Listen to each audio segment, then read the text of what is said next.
Hello friends, Mahanadi என்ற எபிசோடில் என்ன நடக்கலாம் அப்படிங்கிறத பற்றி பார்க்கலாம். இன்றைக்கான எபிசோட் அதிரடியான எமோஷனல் எபிசோட் அப்படின்னு சொல்லலாம். விஜய் தாத்தா பாட்டிக்கிட்ட உட்காந்து இப்போ காவேரி சம்மந்தமாகவும் அவங்க குடும்பத்து சம்மந்தமாகவும் பேசிக்கிட்டு இருக்காங்க. தாத்தாவும் அந்த விஷயமா பேசிக்கிட்டு இருக்காங்க. இப்போ ராதாவும் வந்துடுறாங்க. இந்த மாதிரி வந்து எங்களையெல்லாம் மிரட்டி வச்சுருந்தாரு, அவர் பண்ண தப்புக்கு வேணால் அவர் அதாவது ஜெயிலில் கிடக்கட்டும், ஆனால் அஜய் பாவம் அப்படிங்கிற மாதிரி இந்த விஷயம்லாம் பேசிக்கிட்டு இருக்காங்க. விஜய் இருந்து அஜய் என்ன பண்ணாலும் பரவாயில்ல, நான் அஜய் அந்த மாதிரிலாம் விட்டுற மாட்டேன் சித்தி, நீங்கள் கவலைப்படாதீங்க, அவனுக்கு உண்டான சேஃப்டிலாம் நான் பண்ணிடுவேன் அப்படின்னு சொல்லிட்டு இருக்கும்போது ஃபோன் வருது. நம்ம ஏற்கனவே ப்ரொமோவில் பார்த்த மாதிரி விஜயோட ஆஃபீஸில் ஒர்க் பண்ணுற ஐயப்பன் ஃபோன் பண்ணுறாரு. விஜய் வந்து யதார்த்தமாக நான் அந்த மாதிரி குளிச்சிட்டேன், ஆஃபீஸ் கிளம்புறேன் அப்படிங்கிற மாதிரி சொல்லும்போது இப்போ தான் அந்த ஐயப்பன் சொல்கிறாரு இந்த மாதிரிலாம் நியூஸ் ஓடிக்கிட்டு இருக்கு அப்படின்னா. அதை கேட்கும்போதே விஜய் பதறி போகிறாரு. அடுத்து இந்த விஷயத்தை தாத்தா பாட்டிக்கிட்ட சொல்கிறாரு. எல்லாருமே ஃபோன் எடுத்து பார்க்குறாங்க. இந்த மாதிரி இளம்பெண் இந்த மாதிரி தற்கொலை முயற்சி, காரணம் வந்து இந்த மாதிரி தொழிலதிபர் விஜய் அப்படிங்கிற மாதிரி விஷயம் நியூஸை பார்க்குறாங்க. இப்போ தாத்தா உடனே லாயருக்கு ஃபோன் பண்ணுறாரு. விஜய் எல்லாம் பதறி போகிறாங்க. இப்போ இங்கே பார்த்தோம் அப்படின்னா கங்கா ரூமில் உட்காந்துருக்காங்க. காவேரி வராங்க. வந்ததுக்கப்புறம் பேசும்போது கங்கா கேட்குறாங்க, நேற்று இந்த மாதிரி நீ விஜய் கூட தான் இருந்தியா, எதாக இருந்தாலும் சொல்லு, நான் உனக்கு ஹெல்ப் பண்ணுறேன் அப்படிங்கிற மாதிரி கங்கா பேசிக்கிட்டு இருக்காங்க. திடீர்னு பார்த்தா அவங்க அம்மா வந்துடுறாங்க. என்ன பேசிக்கிட்டு இருந்தீங்க அப்படி இப்படிங்கும்போது இந்த மாதிரி அக்காவுக்கு உடம்பு சரியில்லை, அது சம்மந்தமாக விசாரிச்சுக்கிட்டு இருந்தேன் அப்படிங்கிற மாதிரியும், அடுத்து இந்த மாதிரி எக்ஸிபிஷனுக்கு போகணும் அப்படிங்கிற மாதிரி அந்த விஷயம்லாம் பேசிக்கிட்டு இருக்காங்க. இப்போ குமரன் ரொம்ப பதட்டமாக வராரு.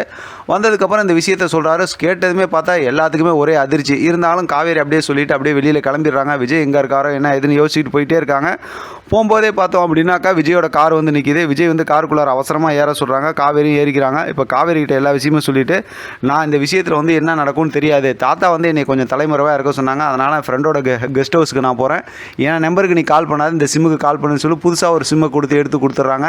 இப்போ காவேரி ரொம்பவுமே கண் கலங்கி அழுகுறாங்க. வெண்ணிலா வந்து அந்த மாதிரி பண்ணிக்கிற ஆளே கிடையாது, ஏன் இந்த மாதிரி நடந்துச்சு, எல்லா பிரச்சனையும் முடிஞ்சுன்னு நினச்சி இப்படி ஒரு பிரச்சனை வந்துருச்சு அப்படின்னு சொல்கிறாங்க. இருந்தாலும் விஜய் வந்து ரொம்ப பதட்டமாக காவேரிக்கு ஆறுதல் சொல்லிவிட்டு காவேரியை கொண்டு வந்து அங்கே இறக்கி விட்டுட்டு அடுத்து வந்து கிளம்பி போயிடுறாங்க. இப்போ காவேரி வந்து இப்போ வெண்ணிலாவை பார்க்கறதுக்காக ஹாஸ்பிட்டல் போகிறாங்க. அங்கே பார்த்தா நம்பிராஜன் ரொம்ப பதட்டமாகவும் எமோஷனலாக அழுதுகிட்டு இருக்கிறாரு. இப்போ போய் என்ன ஏதுன்னு கேட்குறாங்க.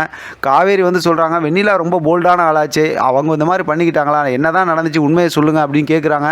இப்போ நம்பிராஜன் சொல்ல வரும்போது ஏற்கனவே பசுபதி மிரட்டினதை நினச்சிக்கிட்டு டக்குன்னு பார்த்தா, நீயாவது கொஞ்சம் விட்டு கொடுத்துருக்க கூடாதாம்மா, அதனால தான் இந்த மாதிரி தற்கொலை பண்ணிக்கிட்டாங்க அப்படின்னு சொல்லிகிட்டே இருக்காங்க. இப்போ போலீஸ் விசாரிக்க வந்துட்டாங்க. இப்போ வந்துட்டு பார்த்தோம் அப்படின்னா, நீங்கள் தானே விஜயோட ஒய்ஃபு, உங்களோட ஃபோன் கொடுங்க, விஜய் எங்கே இருக்காங்க என்ன ஏதுன்னு கேட்குறாங்க. எனக்கு தெரியாது அப்படிங்கிற மாதிரிலாம் சொல்கிறாங்க.